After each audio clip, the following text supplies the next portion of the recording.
আসসালামু আলাইকুম। আমি মোহাম্মদ আব্দুল সালাম। আপনাদের সবাইকে স্বাগতম জানাচ্ছি আমার ইউটিউব ভিডিও টিউটোরিয়ালে। আজকের টপিক হচ্ছে অনুবাদক প্রোগ্রাম বা ট্রান্সলেটর প্রোগ্রাম। আজকে অনুবাদক প্রোগ্রাম কি এবং প্রোগ্রাম সম্পর্কিত কিছু বিষয় নিয়ে আলোচনা করব। তো শুরু করা যাক। What is programming? প্রোগ্রামিং কি, অর্থাৎ প্রোগ্রাম কি, কম্পিউটার প্রোগ্রাম কি? কোনো একটি সমস্যার সমাধানের জন্য কম্পিউটারের ভাষায় লিখিত নির্দেশের সমষ্টিকে প্রোগ্রাম বলা হয়। কম্পিউটারের ভাষা অর্থাৎ বাইনারি ভাষা, যেটা 0 আর 1। ধরা যাক আমরা দুইটি সংখ্যার যোগ করব, তাহলে আমাদেরকে কম্পিউটারের ভাষা অর্থাৎ বাইনারি ভাষায় এইভাবে লিখে আমাদেরকে দুইটি সংখ্যা যোগ করতে হবে, আর যেটা অনেক কষ্টসাধ্য। আর এই জন্য বিভিন্ন শব্দ, বর্ণ, অঙ্ক, সংকেত এগুলো মিলিয়ে তৈরি করা হয়েছে প্রোগ্রামিং ভাষা। এই প্রোগ্রামিং ভাষার সাহায্যে আমরা আমাদের তথ্যগুলো কম্পিউটারকে খুব সুন্দর করে বোঝাতে পারি। এই প্রোগ্রামিং ভাষা হচ্ছে আমাদের বোধগম্য ভাষা, অর্থাৎ যে ভাষা আমরা বুঝি। এখন এই প্রোগ্রামিং ভাষার সাহায্যে আমরা কোনো তথ্য দিলে সেইটা কনভার্ট হয়ে কম্পিউটারের ভাষায় চলে যায়। এখন অনেক ধরনের প্রোগ্রামিং ল্যাঙ্গুয়েজ আছে বা প্রোগ্রামিং ভাষা আছে, যেমন C plus plus, assembly language, JavaScript, Python ইত্যাদি। What is translator program? অনুবাদক প্রোগ্রাম কি? এখানে আপনারা দেখতে পাচ্ছেন সি প্রোগ্রামিং ল্যাঙ্গুয়েজে কিছু ইনফরমেশন এখানে লেখা আছে। এখন আমরা যে ইনফরমেশনগুলো লিখছি, এই ইনফরমেশনগুলোকে সোর্স কোড বলে। এগুলো হচ্ছে আমাদের বোধগম্য ভাষা। উচ্চতর ভাষায় লিখিত প্রোগ্রামকে সোর্স কোড বলে। উচ্চতর ভাষা বলতে আমাদের প্রোগ্রামিং ল্যাঙ্গুয়েজগুলোকে বোঝানো হয়েছে। এখন এখানে আমরা যা লিখছি এইটা হচ্ছে আমাদের সোর্স কোড। আমাদের এই সোর্স কোডকে আমাদের কম্পিউটারের ভাষায় বা অর্থাৎ বাইনারি ভাষায় নিয়ে যেতে হবে। এখন কম্পিউটারের ভাষা অর্থাৎ মেশিন ভাষার কোডকে অবজেক্ট কোড বলা হয়। অবজেক্ট কোড বা মেশিন কোড বলা হয়। তাহলে কম্পিউটারের ভাষায় অর্থাৎ আমাদের সোর্স কোডকে আমরা যদি কম্পিউটারের ভাষায় বা অবজেক্ট কোডে নিয়ে যেতে চাই, তাহলে আমাদেরকে যে জিনিসটা আমাদের এই সোর্স কোডকে কম্পিউটারের ভাষায় অবজেক্ট কোড বা মেশিন কোডে নিয়ে যাবে, সেই জিনিসটাকে অনুবাদক প্রোগ্রাম বলা হয়। তাহলে আমরা এবার বুঝতে পারলাম যে প্রোগ্রাম সোর্স কোডকে মানে আমাদের লিখিত প্রোগ্রামকে অবজেক্ট কোড অর্থাৎ কম্পিউটারের ভাষায় অর্থাৎ মেশিন ভাষার কোডে রূপান্তরিত করে, তাকে অনুবাদক প্রোগ্রাম বলে। তাহলে আপনারা এবার ক্লিয়ার অনুবাদক প্রোগ্রাম কি? টাইপস অফ ট্রান্সলেশন প্রোগ্রাম, অর্থাৎ অনুবাদক প্রোগ্রামের প্রকারভেদ। আমরা আবারও অনুবাদক প্রোগ্রাম কি সেটা একটু জেনে নিই। যে প্রোগ্রাম সোর্স কোডকে অবজেক্ট কোডে রূপান্তরিত করে তাকে অনুবাদক প্রোগ্রাম বলে। এখন এই অনুবাদক প্রোগ্রাম 3 প্রকার। একটা হচ্ছে অ্যাসেম্বলার, আরেকটা হচ্ছে কম্পাইলার, আরেকটা হচ্ছে ইন্টারপ্রেটার। আমরা এক এক করে এই সবগুলো সম্পর্কে জানবো। প্রথমে জানবো অ্যাসেম্বলার সম্পর্কে। What is an assembler? Assembler কি? যে অনুবাদক অ্যাসেম্বলি ভাষায় লিখিত প্রোগ্রামকে মেশিন ভাষায় রূপান্তর করে তাকে অ্যাসেম্বলার বলা হয়। অ্যাসেম্বলার একটা অনুবাদক। তাহলে অ্যাসেম্বলারের কাজ কি? অ্যাসেম্বলারের কাজ হচ্ছে অ্যাসেম্বলি একটি প্রোগ্রামিং ল্যাঙ্গুয়েজ, সেই প্রোগ্রামিং ল্যাঙ্গুয়েজের ভাষাকে অ্যাসেম্বলার আমাদের কম্পিউটারের ভাষা বা মেশিন ভাষায় নিয়ে যায়। তাহলে অ্যাসেম্বলি ভাষার প্রোগ্রামিং ল্যাঙ্গুয়েজকে আমাদের কম্পিউটারের ভাষায় নিয়ে যায় কে? অ্যাসেম্বলার। তাহলে অ্যাসেম্বলার একটা অনুবাদক। এখানে অ্যাসেম্বলি ভাষায় লিখিত একটা প্রোগ্রাম আছে, যেটা আমাদের অ্যাসেম্বলার করছে কি এই মেশিন ভাষা বা কম্পিউটারের ভাষায় নিয়ে গেছে। এখন এখানে কিছু হচ্ছে মুভের পরিবর্তে মুভ আছে, আইএনসি ইনক্রিমেন্টের পরিবর্তে আইএনসি আছে, এডিডি এডিশনের পরিবর্তে এডিডি আছে। এইগুলোকে বলে নেমোনিক কোড। অ্যাসেম্বলার কি জিনিস আমরা সেটা জানতে পারলাম। এইবারে আমরা অ্যাসেম্বলারের সুবিধা এবং অসুবিধা, এই অনুবাদক এর সুবিধা এবং অসুবিধাগুলো আমরা দেখব।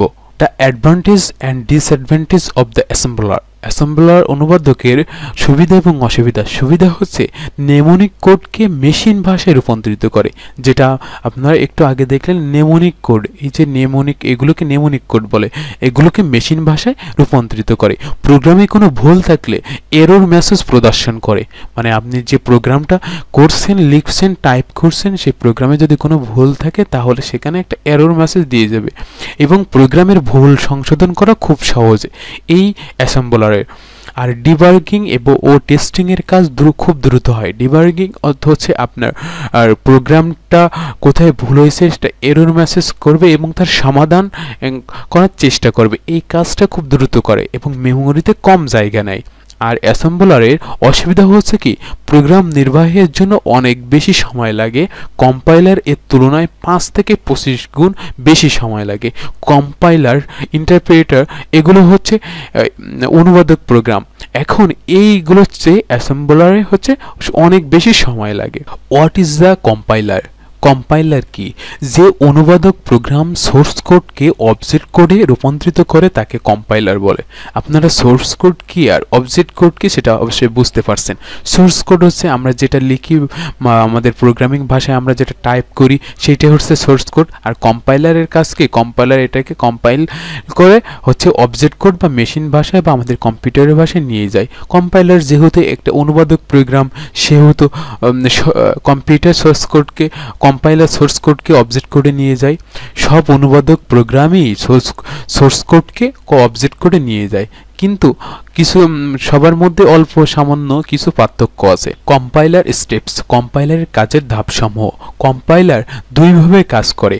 প্রথম ধাপে কম্পাইলার আমাদের লিখিত প্রোগ্রাম অর্থাৎ সোর্স কোডকে কম্পাইল করে মেশিন ভাষায় অর্থাৎ কম্পিউটারের ভাষা বা অবজেক্ট কোডে নিয়ে যায়, এবং একই সাথে কম্পাইলার করে কি, আমাদের এই লিখিত প্রোগ্রাম বা সোর্স কোডে যদি কোনো ভুল থাকে তাহলে এরর মেসেজ প্রদর্শন করে।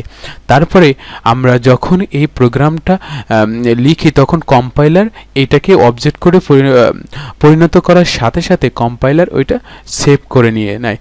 তারপরে দ্বিতীয় ধাপে আমরা যদি কোনো কিছু ইনপুট করি তাহলে কম্পাইলার সেটাকে অবজেক্ট করে নিয়ে যায়, তারপরে আমাদের আউটপুট বা ফলাফল দেখায়। Total program translate at time then execute, অর্থাৎ কম্পাইলার সমস্ত প্রোগ্রামটিকে একসাথে একই টাইমে কম্পাইল করে, অর্থাৎ অনুবাদ করে অবজেক্ট করে নিয়ে যায়, তারপরে এক্সিকিউট করে। এখন আমাদের যদি কোনো কিছু সংযোগ করার প্রয়োজন হয় তাহলে কোনো সমস্যা হয় না কম্পাইলারে। তার কারণ হচ্ছে কম্পাইলারে আমাদের লিখিত প্রোগ্রামটি আগে থেকেই কম্পিউটারে অবজেক্ট কোড হিসেবে সেভ আছে। এখন আমরা এখান থেকে নিজেদের ইচ্ছামতো পরিবর্তন করলে কম্পাইলারের কোনো সমস্যা হয় না। কম্পাইলার সেটাকে অবজেক্ট করে নিয়ে যায়, তারপরে আমাদের আউটপুট বা ফলাফল দেখায়। তাহলে আমরা বুঝতে পারলাম কম্পাইলার কিভাবে কাজ করে এবং তার কাজের ধাপসমূহ। Steps for the interpreters work, ইন্টারপ্রেটারের কাজের ধাপসমূহ। ইন্টারপ্রেটার যেহেতু একটা অনুবাদক, তাহলে এটাও প্রোগ্রামিং ভাষাকে বা আমাদের সোর্স কোডকে কম্পিউটারের ভাষায় অনুবাদ করবে। তাহলে এখানে যদি কোনো সোর্স কোড থাকে তাহলে ইন্টারপ্রেটার সেইটাকে ইন্টারপ্রেট করে তারপরে সেখান থেকে এক্সিকিউট করে অথবা আউটপুট করে আমাদের ফলাফল প্রদর্শন করে। আপনারা একটা বিষয় দেখবেন যে আমরা যখন হচ্ছে কম্পাইলারের কাজের ধাপ দেখছিলাম, সেখানে কম্পাইলারের কাজের ধাপ ছিল দুইটা। সে প্রথম ধাপে হচ্ছে অবজেক্ট কোডে নিয়ে যেত, আবার দ্বিতীয় ধাপে ইনপুট করে তারপরে আবার সেখান থেকে আউটপুট বা ফলাফল বের করত। কিন্তু ইন্টারপ্রেটার এর কাজের ধাপ হচ্ছে একটা, সে একই সাথে সোর্স কোড নেয় এবং একই সাথে ইনপুট নেয়, দুইটাকে একসাথে নিয়ে ইন্টারপ্রেট করে তারপরে আমাদের আউটপুট বা হচ্ছে ফলাফল দেখায়।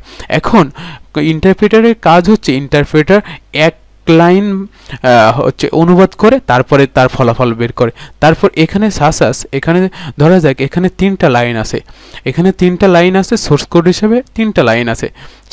সোর্স কোডে আমরা 3টা লাইন লিখছি। এখন ইন্টারপ্রেটারের কাজ হচ্ছে ইন্টারপ্রেটার ফার্স্ট লাইনকে আগে ইন্টারপ্রেট করবে, তারপরে সেখান থেকে ফলাফল দেখাবে, তারপরে আবার এখানে আসবে, এখানে এসে আবার দ্বিতীয় লাইনটাকে ইন্টারপ্রেট করবে, তারপরে সেখান থেকে আউটপুট দেখাবে, আবার এখানে আসবে, এখান থেকে আবার তৃতীয় লাইনটাকে ইন্টারপ্রেট করবে, তারপরে আবার আউটপুট দেখাবে। এটা হচ্ছে ইন্টারপ্রেটার লাইন বাই লাইন এক এক লাইন অনুবাদ করে তারপরে তার হচ্ছে ফলাফল দেখায়। কিন্তু আপনারা দেখবেন যে কম্পাইলার যখন হচ্ছে কম্পাইল করে তখন টোটাল প্রোগ্রামকে একসাথে অনুবাদ করে তারপরে সেটা হচ্ছে এক্সিকিউট করে। কিন্তু ইন্টারপ্রেটার এক লাইন করে হচ্ছে অনুবাদ করে তারপরে তার ফলাফল দেখাবে। এটা হচ্ছে ইন্টারপ্রেটার আর কম্পাইলারের মধ্যে প্রধান পার্থক্য। এখানে দেখেন কম্পাইলারের কাজের ধাপ সমূহ আর ইন্টারপ্রেটারের কাজের ধাপ দেওয়া আছে। Compiler total program translate at a time then execute, total প্রোগ্রামটাকে আমাদের সোর্স কোডকে একসাথে অনুবাদ করে তারপরে সেটা এক্সিকিউট করে আর সাথে সাথে এরর মেসেজ দেখায়। আবার এখানে যদি আমাদের কোনো ইনপুট করার প্রয়োজন হয় কিছু, তাহলে ইনপুট করলে সেটাকে আবার অবজেক্ট করে নিয়ে তারপরে ফলাফল দেখায়। কম্পাইলার কিন্তু আমরা যদি কোনো ইনপুট নতুন সংযোগ করি তাহলে পূর্বের আমাদের এই লিখিত প্রোগ্রামকে কিন্তু ডিলিট করে ফেলে না। তার কারণ হচ্ছে কেননা আমরা আগে থেকে সেই প্রোগ্রামকে আমাদের টোটাল প্রোগ্রামকে অবজেক্ট করে নিয়ে যাচ্ছি, তাহলে কম্পিউটারে এটা সেভ থাকতেছে। সো আমরা নতুন কিছু অ্যাড করলে এখান থেকে কম্পাইলার সেটাকে অবজেক্ট করে নিয়ে আমাদের টোটাল প্রোগ্রামের ফলাফলটা দেখায়। কিন্তু ইন্টারপ্রেটার হচ্ছে কি line by line translate then execute. তার অর্থ হচ্ছে ইন্টারপ্রেটার প্রত্যেক লাইনটাকে, যেটা আগেই বললাম, একবার করে ইন্টারপ্রেট করে অনুবাদ করে তারপরে আমাদের ফলাফল দেখায়। আর এর কাজের ধাপে এটা সোর্স কোড এবং ইনপুট একসাথে নিয়ে সেখান থেকে হচ্ছে আপনার ওই ইন্টারপ্রেট বা অনুবাদ করে তারপরে হচ্ছে ফলাফল দেখায়। এটা হচ্ছে ইন্টারপ্রেটার কম্পাইলারের কাজের ধাপের মূল পার্থক্য। এখানে যেখানে 3টি লাইন আছে, 3টা লাইনকে ইন্টারপ্রেটার এক এক করে নিবে, তারপরে অনুবাদ করবে, তারপরে ফলাফল দেখাবে। কিন্তু কম্পাইলার একসাথে অনুবাদ করে তারপরে সেখান থেকে ভুল মেসেজ দেখাবে। আর এটা হচ্ছে কম্পাইলার আর ইন্টারপ্রেটারের কাজের ধাপের প্রধান পার্থক্য। এবার আমরা কম্পাইলার আর ইন্টারপ্রেটারের মধ্যে পার্থক্যটা একটু খুঁজে দেখি।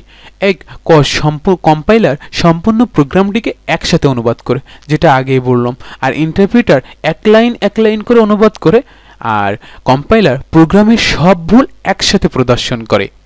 কম্পাইলার প্রোগ্রামের সব ভুল একসাথে প্রোগ্রাম করে, যেহেতু একসাথে অনুবাদ করে, আর ইন্টারপ্রেটার এক লাইন করে ভুল প্রদর্শন করে। ইন্টারপ্রেটার যেহেতু এক লাইন করে অনুবাদ করে, তাহলে সে এক লাইন করবে আর সাথে সাথে তার ভুলটা প্রদর্শন করে দেবে। আর কম্পাইলার দ্রুত কাজ করে, কেননা কম্পাইলার যেহেতু টোটাল প্রোগ্রামকে একসাথে হচ্ছে অনুবাদ করছে, সেহেতু দ্রুত কাজ হবে। আর ইন্টারপ্রেটার ধীরে কাজ করে, যেহেতু এক লাইন করে কাজ করতেছে, অনুবাদ করতেছে, তাহলে ইন্টারপ্রেটারের কাজটা ধীরেই হবে। প্রোগ্রাম একবার কম্পাইল করার পর পরবর্তীতে আর কম্পাইল করার প্রয়োজন হয় না। তার অর্থ হচ্ছে, যেটা আগে বলছি, আমাদের কম্পাইলারে প্রোগ্রামটা একবার কম্পাইল করা হয়ে গেলে ওইভাবে সেটা সেভ থেকে যায়, যেটা আগে বলছি, এই যে অবজেক্ট করে সেভ থেকে যায়। সো এখান থেকে আমাদের আর বারবার আমাদের এই যে সোর্স কোড বা প্রোগ্রামটাকে বারবার লিখতে হয় না, কেননা সে কম্পাইলার প্রথম ধাপে সেটাকে সেভ করে নিয়ে রাখছে। সো প্রোগ্রাম একবার কম্পাইল করার পর পরবর্তীতে আর কম্পাইল করার প্রয়োজন হয় না। কিন্তু ইন্টারপ্রেটার প্রতিটি কাজের পূর্বে অনুবাদ করার প্রয়োজন হয়। এক লাইন করে যখন অনুবাদ করে তখন পরবর্তী লাইনে আবার তার অনুবাদ করার প্রয়োজন হয়। এটা সেভ থাকে না, প্রতিটি কাজে যে কোনো কাজের পূর্বে অনুবাদ করার প্রয়োজন হয়। বড় ধরনের কম্পিউটারে বেশি ব্যবহার করা হয়, যেহেতু কম্পাইলার দ্রুত কাজ করে এবং টোটাল প্রোগ্রামকে একসাথে অনুবাদ করে। সো বড় ধরনের কম্পিউটারে কম্পাইলার ব্যবহার করা হয়। আর ইন্টারপ্রেটার মাইক্রো কম্পিউটারে বেশি ব্যবহার করা হয়। তার কারণ হচ্ছে, এটা যেহেতু এর কাজের ধারাটা ধীরে এবং এটা যেহেতু লাইন বাই লাইন হচ্ছে অনুবাদ করে তারপরে হচ্ছে এর ফলাফল দেখায়, এবং প্রতিটি কাজের পূর্বে যেহেতু অনুবাদ করার প্রয়োজন হয়, তাহলে মাইক্রো কম্পিউটারগুলোতে বেশি ইন্টারপ্রেটার ব্যবহার হয়। এখন আমরা দেখব কোন কোন প্রোগ্রামিং ভাষাগুলোতে কম্পাইলার ব্যবহার করা হয় এবং কোন কোন প্রোগ্রামিং ভাষাগুলোতে ইন্টারপ্রেটার ব্যবহার করা হয়। আমরা তো কম্পাইলার আর ইন্টারপ্রেটার সম্পর্কে কি তাদের মধ্যে ডিফারেন্স জানলাম। এবার এইটা জানবো যে যেসব প্রোগ্রামিং ভাষাকে কম্পাইল করা হয়, যেমন C plus, object C sharp, Pascal, COBOL, Ada, Visual Basic, Smalltalk Scheme ইত্যাদি প্রোগ্রামিং ভাষাগুলোতে আমাদের হচ্ছে কম্পাইলার ইউজ করা হয়। এই ভাষাগুলোতে কম্পাইলারের সাহায্যে অনুবাদ করা হয়। প্রোগ্রামিংগুলোকে, লিখিত প্রোগ্রামিংগুলোকে, সোর্স কোডগুলোকে অনুবাদ করা হয়। আর যেসব প্রোগ্রামিং ভাষাকে ইন্টারপ্রেট করা হয়, basic, PHP, Python, Perl, Ruby, JavaScript ইত্যাদি প্রোগ্রামিং ভাষাগুলোতে অনুবাদক হিসাবে ইন্টারপ্রেটার ব্যবহার করা হয়। তাহলে আপনারা বুঝতে পারছেন কম্পাইলার এবং ইন্টারপ্রেটার কোন কোন প্রোগ্রামিং ল্যাঙ্গুয়েজগুলোতে ইউজ করা হয়।